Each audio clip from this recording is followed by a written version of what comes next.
path to success. Um, but ladies and gentlemen, today's show is not about me. It's actually much more about you.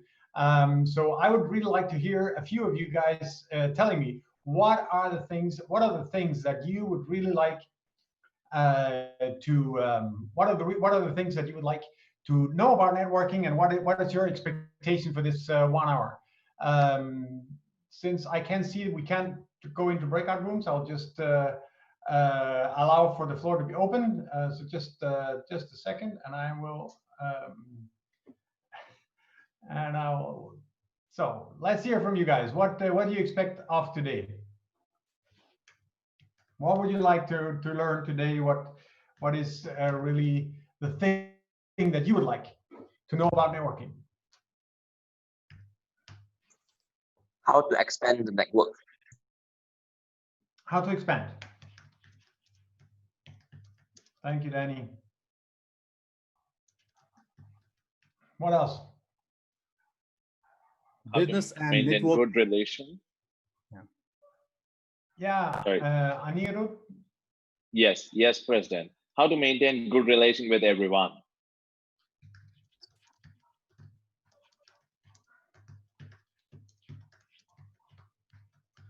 With everyone. That's a lot of people.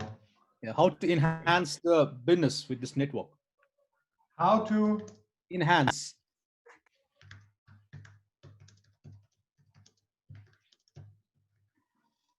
Yeah, what else? How to expand my reach by networking.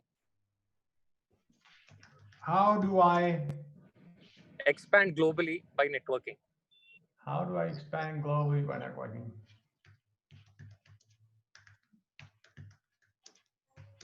Yes, what else? There's one in President Lars in chat from Nazrul Islam. Building meaningful connection and how to stay connected. How to stay connected and what else? Building meaningful connection.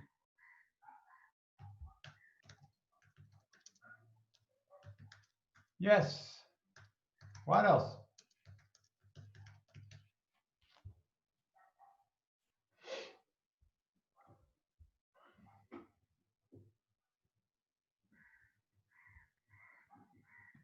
Anything else? Well, we got an hour. That's a lot on the plate. So unless someone really wants to jump in with something else, let's just roll with this one. I'll just save it so that we know exactly what we have to do today. But ladies and gentlemen, I just want to start here because you know what, this is probably the most important lesson you'll get today, because for networking is not necessarily about what you want, but it's your ability to learn what other people want so that you can give it to them. For me, that has always been the experience, to really figuring out how can we actually manage the expectations of others? How can we make sure that they get what they want? Because networking is not about you getting what you want, but it's actually much more about giving, and I'll come back to that later on. So now that we set the agenda, we are ready to go, and I want to take you through a very, very quick tour of my travels in life and in JCI.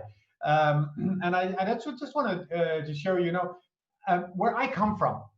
The part of Denmark where I'm from, we have absolutely nothing. It's a rural area. There is no big cities. We don't have any oil, gas, jewelry, we don't have anything. We have people, and we have bad weather. That's kind of the thing we have. But still, we managed to get a lot out of those people. We managed to create a lot of business, and we are one of the richest countries in the world without having anything. But we really use the human resource well. And we've done that for generations. For instance, my family, whenever I visit my mom and dad, they're still alive, 74, 75 years old, very active and all over the place. And whenever I go there, the only thing we actually talk about, my dad and I, is the relationships. We're just talking about, do you remember that Mona? She was married to this guy, Henrik. Oh yeah, Henrik, didn't he work at that factory? Oh yeah, he worked at there. He was kind of connected with wasn't he in an accident once with the guy, from the other city close to Copenhagen? Yeah, that's right. I wonder what he's doing. So, within an hour and a half, my dad and I have actually covered all the relationships we have, because for us, it is the most important asset that we have. It's actually who we know and how we know them and what we do to interact with them. And you know, in my family, I'm pretty lucky that I have a lot of relationships. This is the family on one side. It's my Norwegian part of the family, uncles and everyone sitting there. Everybody being related. You know, we like keeping track of our families. 5-6 rows out from the core, and that's and we stay interactive. These are just the cousins on my mom's side. So even though Danish families are very few people, we've always been a lot, and we've always engaged with a lot of people, and really doing that. And that has brought me a long time and a long way in JCI as well. I started my JCI career in 1993, and I just want to share something with you that I don't necessarily normally share. I went to high school. In most countries, high school is 3 years. I went there for 2.5 years. So I dropped out half a year before high school was ending. So I was there a high school dropout, not even a college dropout or a university dropout like Steve Jobs and all the others. I didn't even attend a college. I didn't even attend a university. But what I really attended was the University of Life and the relationships that I could really build with other people, and I loved it. Because I wanted to study physics, and I wanted to study theoretical physics. That was kind of my thing. I'm a math freak and physics freak, and I really love that as a passion.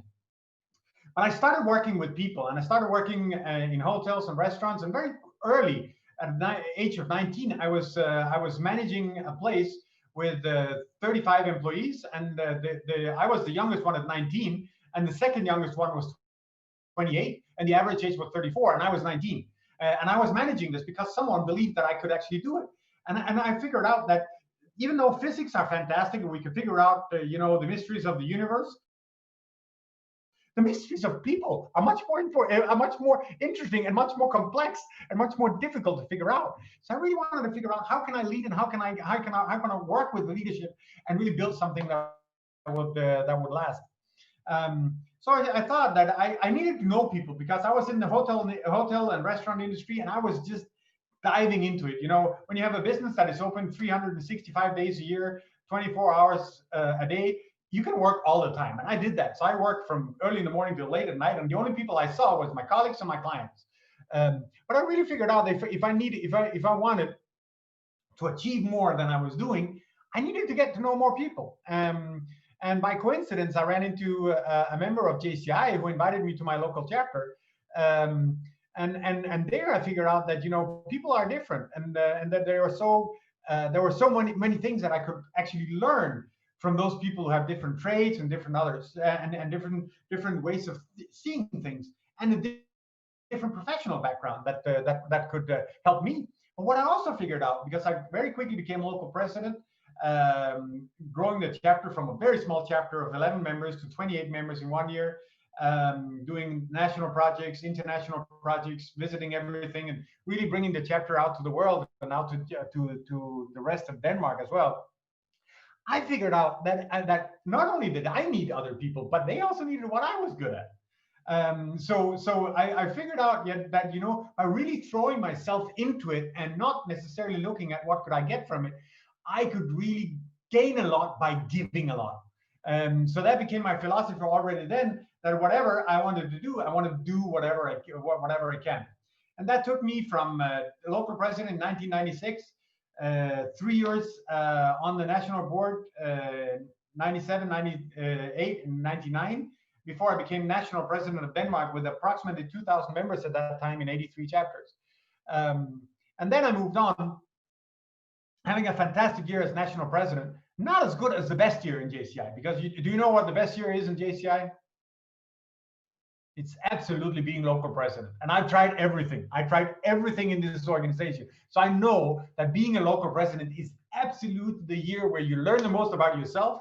You learn the most about leading other people. You learn about fixing problems. You learn about how to deal with stupid people.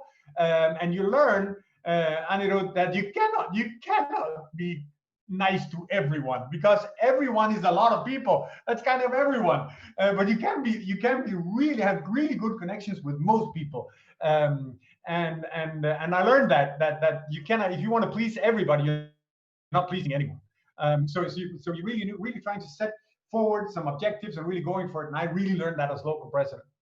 When I was national president of Denmark, I visited all my 83 chapters, some of them several times, and really had a lot of deep dive into the way that different chapters operate. And I took that when I was elected as vice president in JCI in 2001, assigned to countries in Europe. I was assigned to most of Eastern Europe, France and Turkey. So I had the opportunity to work with very established national organizations like JCI France, but also with a lot of the new ones in Eastern Europe, where some of them, I came to my visit in Ljubljana in Slovenia, and there was no one there to pick me up. And then I figured out there was not even a chapter, and the last member has left the week before, so there was no members in Slovenia. So I had to stay there for 4 days, and I had meetings with I had meetings with Chamber of Commerce. I organized a meeting with the ministry myself. I organized meetings with the different Rotary organizations, and within 4 days we'd actually established the core for a new national organization, which was absolutely a fantastic experience to figure out that it might be difficult, but if you're just proactive and you give from yourself, you can really gain a lot. So I had the opportunity to travel the world, meeting a lot of people, meeting a lot of great people. And I was in 2002, I was lucky enough to be assigned outside my own area. So I was actually assigned as the executive vice president of JCI to the Americas. So I had the responsibility of everything from Canada North to Argentina South, which was absolutely an amazing experience. Figuring out that JCI is so different. I thought that I had the formula from Europe, but then I figured out, wow, in the Americas, they do it differently. In the US, they do it differently. And then I was, building my JCI training career and traveling a lot to a lot of different countries. I visited Asia a lot of times those years as well, doing trainings in Bangladesh. I did in India. I did a lot of training in Japan, Hong Kong, and different other places in your region. So I really figured out that, even though we have the same purpose, we have the same mission, we do things differently, but we are also different people. That brings a lot of things to the table. So I had the opportunity to travel. I've had the opportunity to speak with a lot of great people. This on the left side is me in my fat version. Some years ago when I was much heavier. And I had the opportunity to build great friendships from all around the world. This is Yokotaro Udonuga from Nigeria, who's still a dear friend and really a very, very clever and bright woman who has taught me a lot about the ways of thinking in the African culture, or especially the Nigerian culture. I built some great friendship. I talked to Fernando yesterday. Fernando is the 2004 JCI president. He's my brother, not brother, but brother from another mother. He's from Venezuela, lives in Houston. I'm godfather to his son. He's godfather to my son. So we're what they call in Spanish, we call them compadres, which means that we are brothers. He's a Catholic and I'm Protestant, but it doesn't really matter because I know if I should die tomorrow, the best one to bring spirituality to my son would definitely be Fernando, and we're still very, very close to the day, or even today.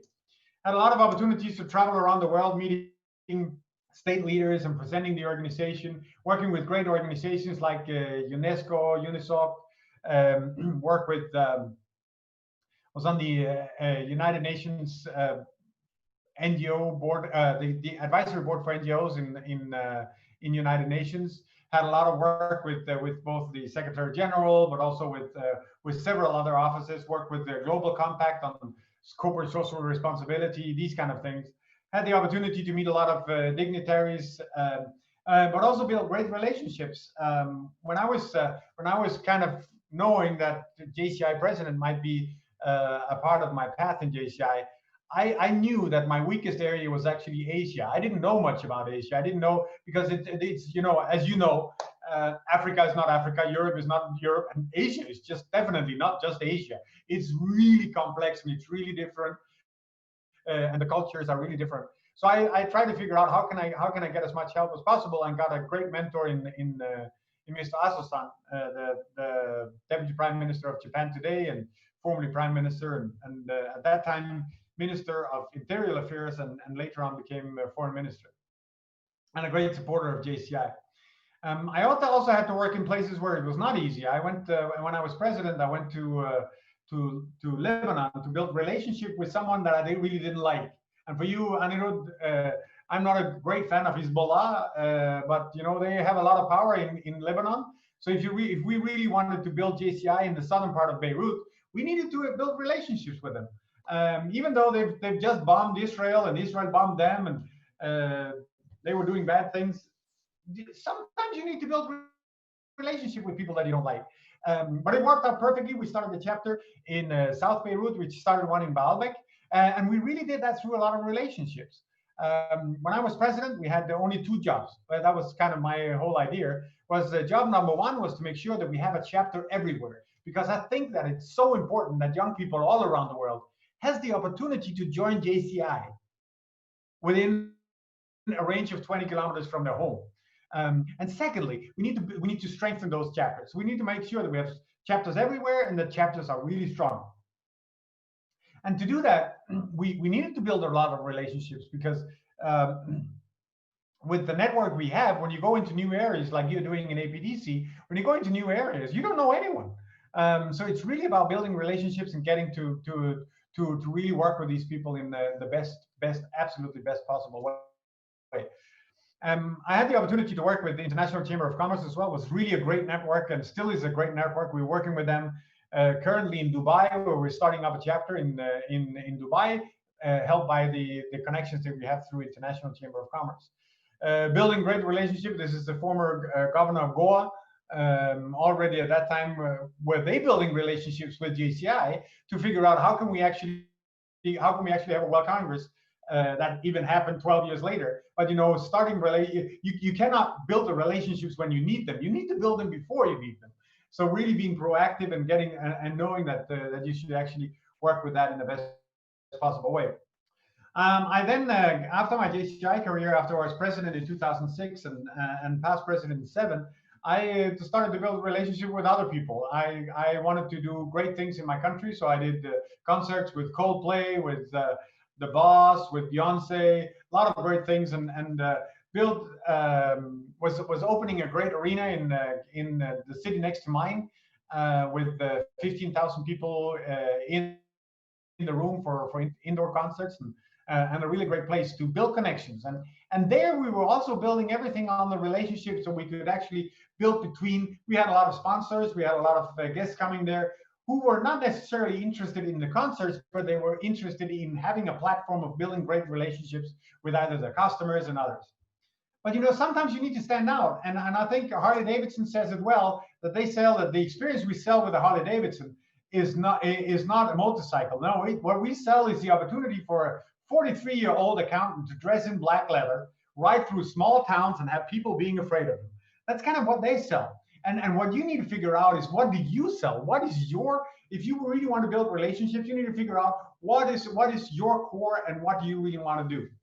And to do that, you really need to look into different people, and you really need to look into managing your network in a proactive way. And one of the things that I've always used is the piggy bank, because for me the piggy bank is something where you can either deposit or where you can withdraw. And you know, within every person you meet along your way, you have an opportunity to create a small piggy bank within them, where you can either deposit or you can withdraw. The whole idea here is it's exactly like the piggy bank. There's no credit. If you haven't deposited anything, there will be nothing there.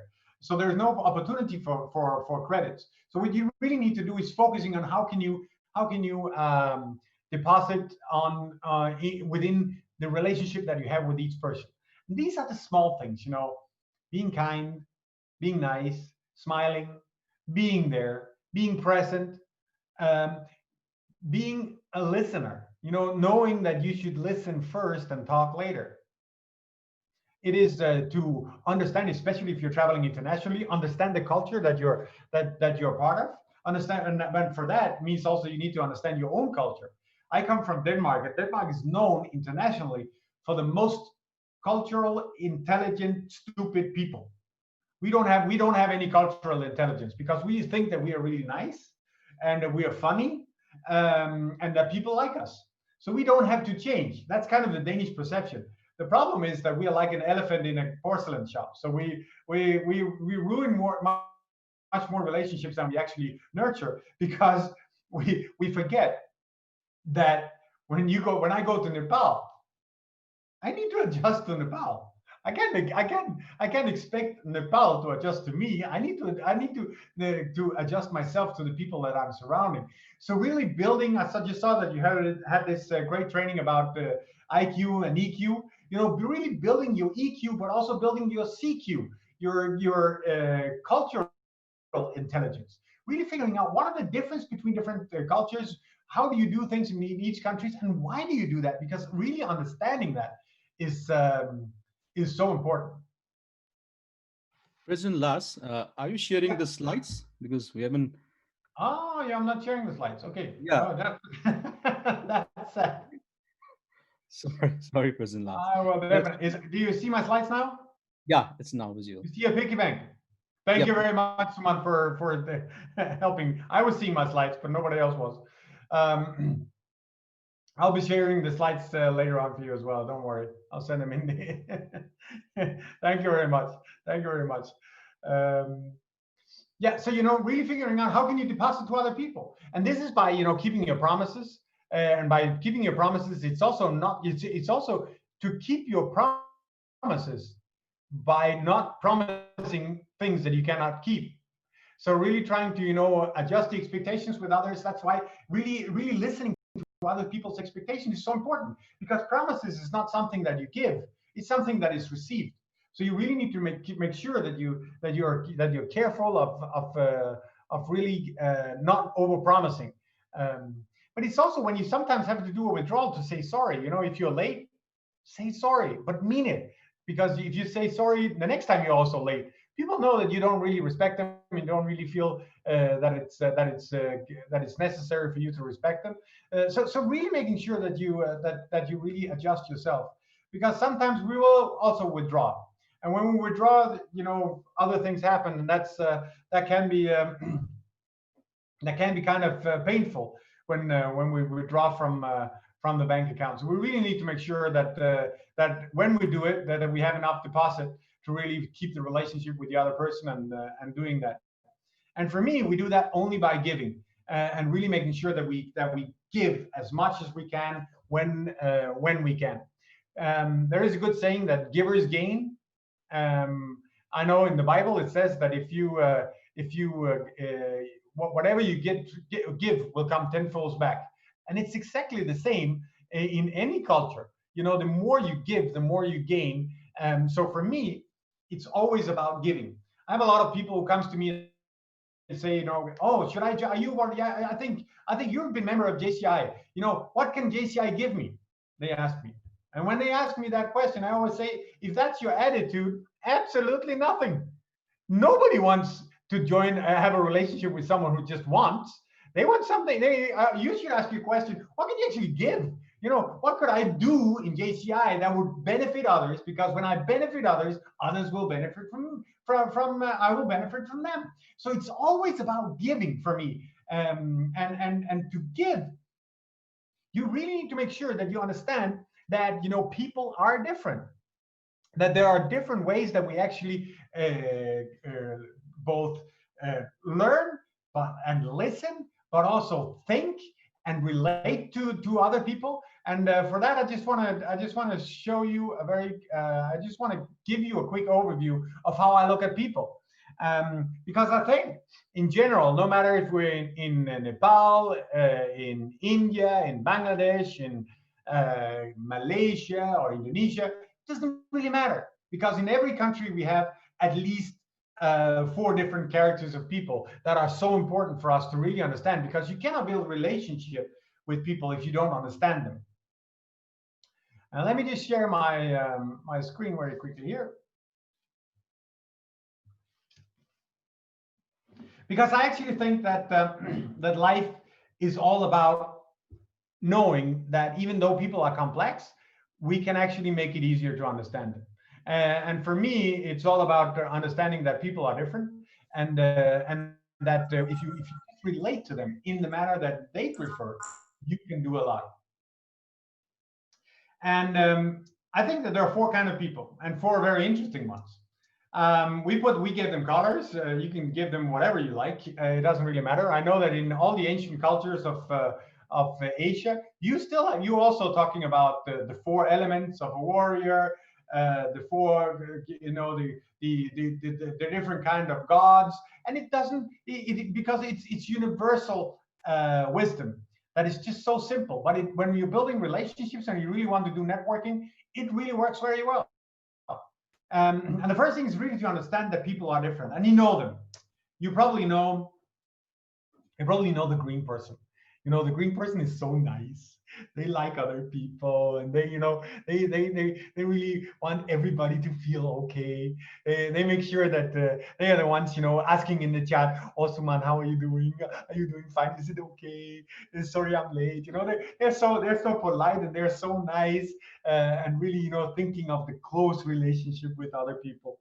And then, woo, yeah.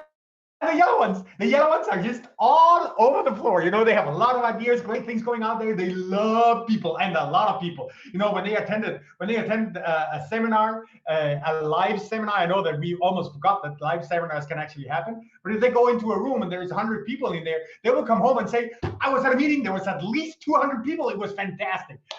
Maybe exaggerating a little bit, but really spontaneous and sociable and really easy to like. And they talk a lot. Really a lot. Then you have the red ones. They are the ones coming to any session or any events and saying, this is where we're going. This is what we want. Let's set a goal and go for it. That's what we like. They love setting goals, and they really want to take charge and being competitive, and but also really purposeful and strong-minded. Really strong-minded. And then we have the blue ones. The blue ones are those who know a lot of things. They really know a lot about a few things. They can, if you give them a topic, they can talk for hours about the same stuff if they talk. They like, talking about facts and evidence. They can be skeptical on a good day. Skeptical by meaning that when you come to them with an idea, they will ask you questions that will kind of expand the idea. They will say, "Have you thought about that? What about this? Maybe you could think about this. I think that there might be some information here that could be relevant for you." So they can be skeptical on a good day. But we don't always have good days. Sometimes we also have bad days. And the green one on a bad day is more like what do you think? Suman, is that correct? I don't know. They don't like to make decisions because they're so afraid that someone will get hurt. And they like change, but not necessarily too much. And they can be kind of how do you say stubborn, but like sneaky stubborn. Sneaky stubborn. Sneaky stubborn is when a red person comes and say, okay, now we've talked about this enough. So you'll do that, and you'll do that, and you'll do that. And then the green person will say, okay. And then as soon as the red person leaves, they will say, "Fuck you. We will do exactly like we normally do. We don't change." So they're stubborn, but in a different way, So that's the green one on a bad day. The yellow ones, they might have 1,000 good ideas a minute on a good day, but they have 10,000 bad ideas per second. They would say, but maybe we could start Uzbekistan, and then we could also start a new session in Armenia because maybe, and then the move. They're all over the place. They get so many ideas, and they don't really get any. Don't get a lot done, but they just throw ideas out there, and they're disorganized. They don't have any ideas of where they are. On a bad day, they are not lying, but they have this concept of truth that you should never ruin a good story with the truth.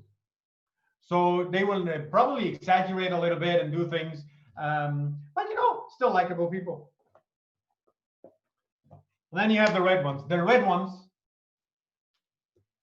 they don't have a bad day. They're never doing anything wrong. They're always looking for the guilt of others. So they will always blame someone. You know, but that was because, you know, this and this and this. So and they can be kind of aggressive and really pushy, really pushy on a bad day. And then you have the blue person who on a bad day will be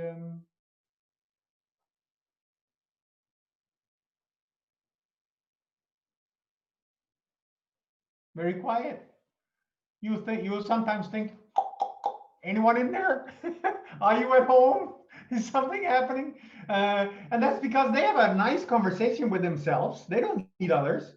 And especially on a bad day, they hate others. So they would really like to be alone. You know, just being in a room with their own books and just reading that would be very nice. So they're kind of they can be, as I said, they can be skeptical on a bad day, but they will be very critical on a really bad day. You know, there will be, say, when you come to them with an idea, they will say, no, that can't happen. So you want to start the JCI in Uzbekistan? Are you crazy? We tried that 7 years ago, 9 years ago, and we've had 7 attempts, and it doesn't work. They will be very critical on any new ideas, and that's how they are. So, you know, people are different.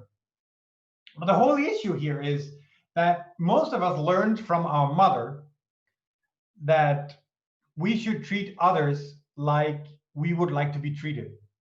Isn't that right? Any of you learned that from your mom? Raise your hand if you did that. Exactly. A lot of us did that. And the problem is that we might learn that from our mom, but it's crap, because you should never treat others like you would like to be treated. You should always treat them as they would like to be treated.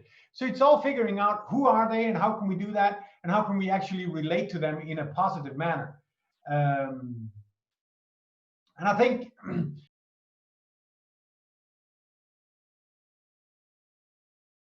we need to influence them in a good way. So for instance, the blue ones, when we are interacting with them, we need to give them time, because they like to think, and they don't open their mouth until they actually have an answer, compared to the yellow ones who have a rule that says it must never be quiet. So if they ask a question and nobody's answering, they answer themselves very quickly. It's not a problem.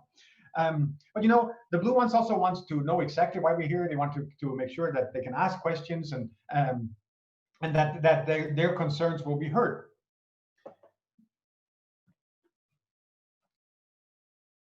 Green ones, they just want you to like them.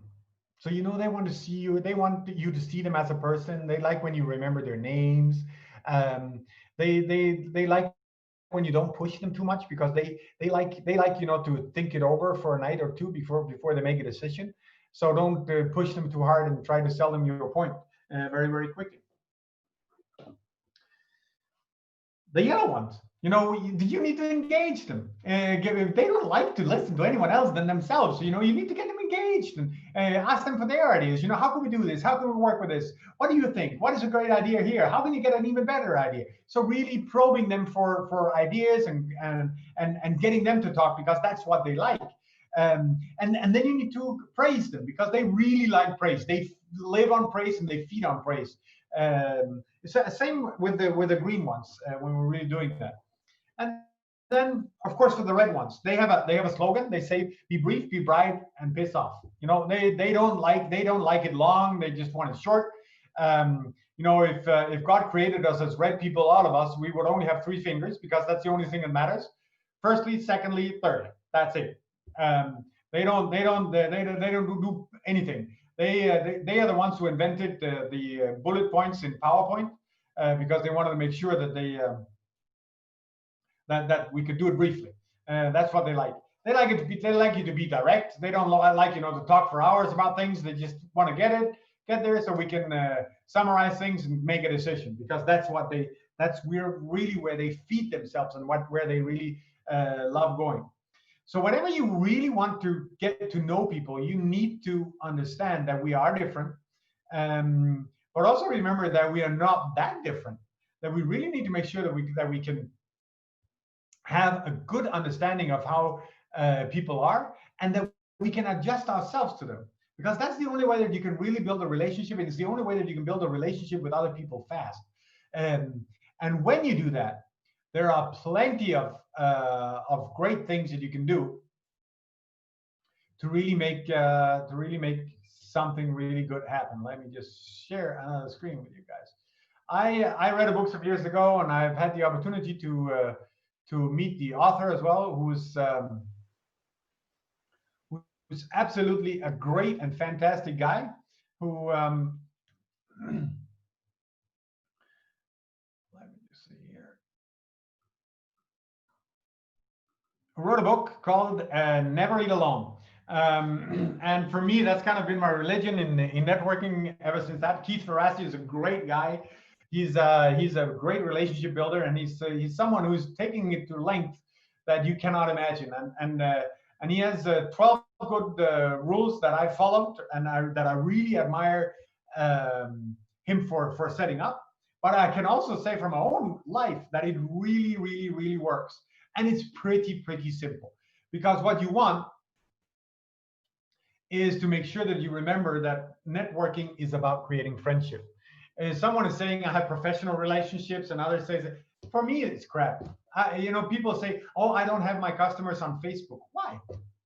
My best customers are my best friends. I'm friends with everyone. So if they don't like me, and if they can't see that I have a party with Suman at the World Congress or someone else, who cares? We build friendships, and when you build friendship, you have to show vulnerability. You have to be there with them. You really have to make sure that we stay connected. And we know we've been training this since we were in kindergarten, so it's not a problem for us to create friendships. But we really need to make sure that we dare to go there and really to be that vulnerable, and making sure that we stay honest. People, I hear people, I coach a lot of people that says, Bob, oh, I have a professional life, and then I have my personal life, and then I'm with my family, and I'm different people. I say I'm just not clever enough to be that many people. I'm just me. And I hope that people like that. For those of you who've been with me on sessions in JCI before, you know that I'm pretty blunt. I say things as they are. That's Lars. That's my brand. That's who I am. I can't change that. I can respect that other people are doing it differently, and I will tell you when I go to your countries, I will of course try to moderate my bluntness. Sometimes I know when I go to Japan, I'm not necessarily just being as blunt as I am now, and when I am, they're almost dying. So I really try not to be that with my Japanese friend. But when we build a friendship, because with friends you can be blunt.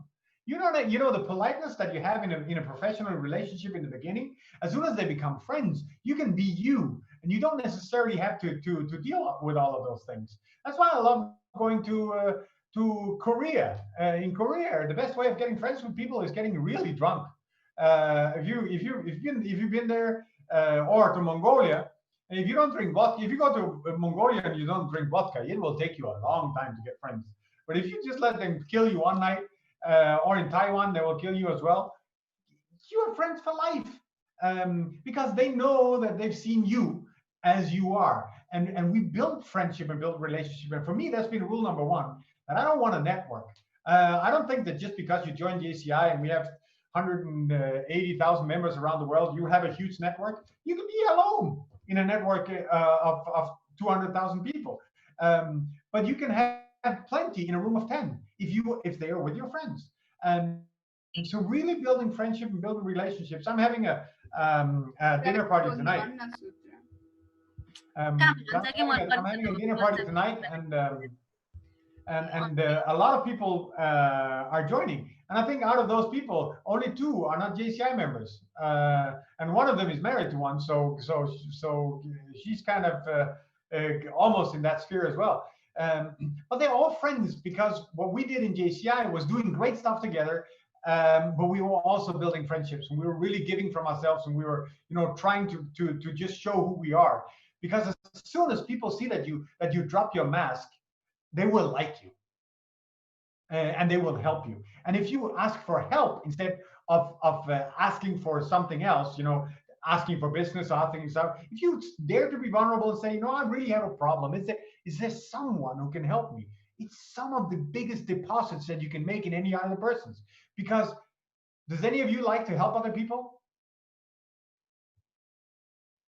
Definitely. We love to help other people. And that's why it's so important for us to do that. And we need to stay that. So people want to help, and they especially want to help their friends. One other thing that we don't like is people who keep score. You probably know them. I did you a favor, now you need to do me one. Come on, that's not how it works. It's not a game. It's not a game. I can give you 10 and you give me 1 and I'll owe you forever. But who cares? Because when you're friends, you don't really keep a score. You just give in naively and innocently, just pour out of yourself into the other people. And when you do that and you don't keep score, people will know that you don't keep score. And it's much easier to be in a relationship with people that don't keep score. And you should be very aware of not doing it just unconsciously. You should never, ever, ever do that.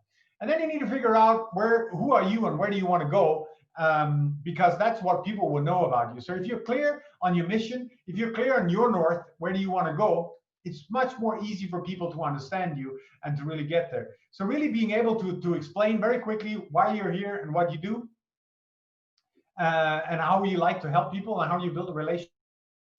If you have a clear mission about that, it is so easy for you to go there. We talked about this a little bit before, but you always need to create a network before you need it. I have so many people who come to me and say, I lost my job, I need to get to know people. I say, well, that's way too late. You can start now, but what you do now, you'll harvest in 5 years, 10 years. So the younger you are, the sooner you should start building great relationship with people by giving and by helping them, so that when you once need it, you can actually ask for help with money in the piggy bank. So you need to hoard, and you need to make sure that when there is a tough day or a corona crisis, there is someone there to help you, and there's someone there that will absolutely do there. And then, of course, you need to do your homework with people. And that means that, of course, you manage your contacts. You know exactly where you go. You know who you're going to meet. If you're building new relationships, you need to do something intelligent. If you are either a green person or a blue person, you might want to figure out what are the 2 questions I can ask people so it doesn't become awkward. What are the 2 openings questions I can ask anyone? Whenever I go to a dinner, when you ask to a wedding and you probably will sit with someone you don't know, I always have some questions I can ask them. Questions like, I experienced in my life that sometimes there are a day or something that really decides your destiny, your magic moments. What have been your magic moments? I'll tell them one of mine, and I'll just one day I met a guy who led me into JCI, and that completely changed my life. What have your magic moments been? And when you do that, people will really start opening up and ask.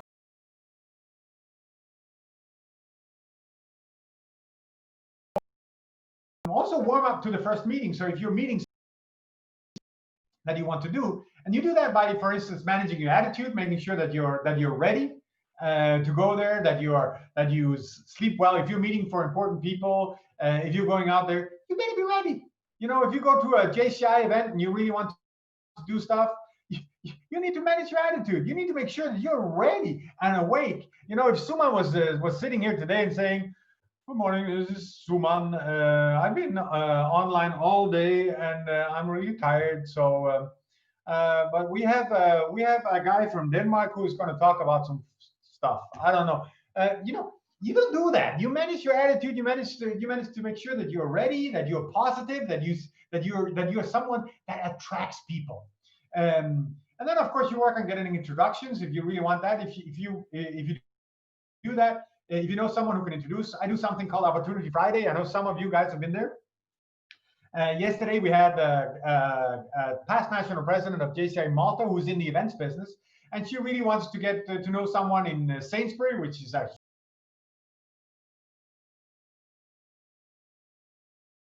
and it shows when she asked, actually his best friend with the chairman of that company. So he's introducing her this Monday so that she might be able to do business with them in the future. So get an introduction, making sure that you introduce people. Whenever I go to JCR World Congresses, whatever, I bring a lot of people with me and I introduce them to the people I show that you know why you're there, show that you know who they are. If you go to a meeting, show that you actually know the agenda and that you can make sure that you do that. And don't use a lot of words. Talk less and say more. So that you make sure that you really that you're not there to win, but you're actually there to find solutions that will benefit everybody. So really making sure that you do your homework. Then, of course, it is to find common interest. I know that cricket in some of the countries out there is really a big thing. Here in Europe, it's football or soccer. And I really wanted to be a soccer fan, but I'm not. I just see my friends who have that. You can talk about football to everybody. And honestly, I don't. I even managed the stadium of the champions of our Premier League here in Denmark for 3 years, and I saw every game, and I still didn't find the passion. But find common interest, find something where that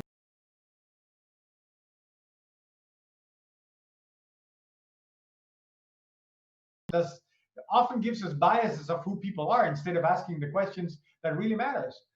Questions like what do you do in your spare time? What really interests you when you're not at work? These kind of things, so you can find common interest that will build a bond. And then, of course, it's just to be you. Be genuine. Don't try to be someone you're not. Really, really getting in there and understanding that it's all about you. I've had the opportunity to meet this guy, and for those of you who know me, knows that I'm probably more Republican than I'm Democrat. But I just fell completely in love with this guy because he's absolutely amazing. We had him in Denmark for some speeches some years ago, and we organized some events where he was speaking in Denmark. He was speaking in, and I met him several times, and he's probably the most genuine person I've ever met. Because first of all, he's present when he's there, and he's not afraid of giving of himself and really being with you. So you really understand that he's there for you. He's not there for everybody else, but he's really there for you. And then, of course, alone. I have tonight in my house. We're starting up the traditions again after Corona. We've had a complete lockdown, but now we're starting to be able to give dinners again. And I have a concept called Wednesday dinner. And Wednesday night, we have a table for 12 in my house, and every Wednesday. And people can come if they want. They kind of text me or mail me. They can invite other people. I have had the prime minister. I have had the foreign minister there. I've had the CEO of the biggest bank, and I didn't know any of them, but they were invited by other people who said, we go to Lars's house on Wednesday sometimes, and we have great discussions. So we have a concept that the people come at 6:30, and at 9 o'clock everything is done. They even help clean the dishes, So everybody's helping. So it's just a dinner for 2.5 hours with a conversation about anything. We've discussed anything at these dinners. So people really like that, and they like to build the connections. So for me, that is one of the biggest relationship builders I do. I also do seminars in my house. We can only have 25 people, but then I have some of my people who are speakers or interesting people. I have a grand piano, so I also do concerts. So I invite 25 people. I tell them, bring your own chair, come to my living room. We sit there, we have a nice concert, we have a discussion, we'll have a coffee, and that's it. So you really try to go out there and meet people and involve those who are close to you, your family and everybody, because that's where you really show that it's friendship, not just a relationship.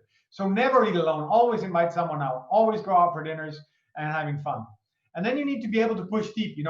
Friendship is not just superficial. It's something where you really dare to push deep, where you really dare to give something from yourself and also ask the tough questions to others, because that's where you can really build a relationship that really matters.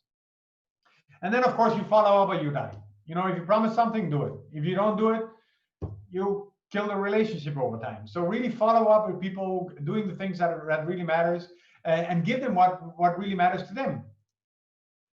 And then, of course, keep it personal. I don't do impersonal things. I love to do personal follow-ups. Whenever I go in a car, I call 1,000 people. And my phone bill is, enormous because I love to call people. So I like to keep it personal. I like to keep it the way that people understand that it's personal. So I also write old-fashioned letters. Here in Denmark, it will take like weeks to get the letter out because nobody's sending letters anymore. But I write them handwritten notes whenever I go to a dinner party. I really try to keep it personal so that people know that I respect them and that I take the time to do stuff. To really keep it personal. And the last thing is that you should never stop pinging. You know, always keep in touch with your relationships. All my relationships are categorized in A, B's, and C's. A's are the ones that I talk to every week. Every week. I also have some super A's, which is my wife and my kids. I kiss them every day and I hug them every day. And so they are my super A's. But the other ones are my A's. Fernando, as I said, is one of my A's. My mom and dad are also my A's. I talk to them every single week, and that's kind of it. And I don't have many. I have maybe 15, 20 that is on my A list. So I talk to them every week. Then I have my B's. I talk to them at least once a month. And when I say talk, it might be talk, or I text them, or I send them something on Messenger, and I really try to follow up with them. And the C's, I try to move them up. You know, I really try to make them B's, but you know, sometimes it's really difficult. Some of my international JCI friends, I would say that this Corona crisis with the ability of really doing things online has actually done a lot, because I've had more Zoom talks and personal talks with people that I would normally only do when when we're face to face on a World Congress or an ASPAC or something like that. But now we've figured out that even though Suman is in Nepal and I'm in Denmark, we can have a call, and it's just being like almost being in the same room. We can drink a cup of coffee. It doesn't have to be that formal. So really, never stop pinging. I used to send birthday cards to everyone. I had my secretary help me organize it, so I didn't miss anyone. As I told you, the Danish Postal Service is kind of out of business now because nobody's sending letters. So that's kind of horrible. So then Facebook came, and everybody was saying happy birthday to everybody. So now for my A list and my B list, I sing songs to them on their birthday, but just to be different. So I call them up and I sing happy birthday, or the Danish version, or the French version, or the Spanish version. I try to call them on times where I can have a voicemail, because it's probably nicer for them, so they can just turn it off and I don't interrupt. So that's how I do it. So never stop pinging, and really making sure that you do whatever you can, because things will not change. And for me, it is absolutely all about creating as many magic moments as we can. For me, network is the shortcut to everything if you just do it right. So stay in touch with people, create a strategy of how you actually want to engage with people and how you want to do it. And then, most of all, be yourself and give. That's kind of the advice that I can give you today, and I hope you enjoyed it. It is now 8:30 at night in Japan, different time zones all around the place. Here it is 2:30 in the afternoon, so I'm just getting started. But that was it. I don't know, Romana or Suman, if we have time for questions, or you have to move on to the next. Yeah, I think we should move for the next session. So it's the end of the session, President Lars. Yeah. So thank you so much for sort of the lot of the inside and outside of different topic and engagement. There's a lot of the messages in the chat box also and in Facebook. So thank you all for the participation for this wonderful program in APDC Zoom session from round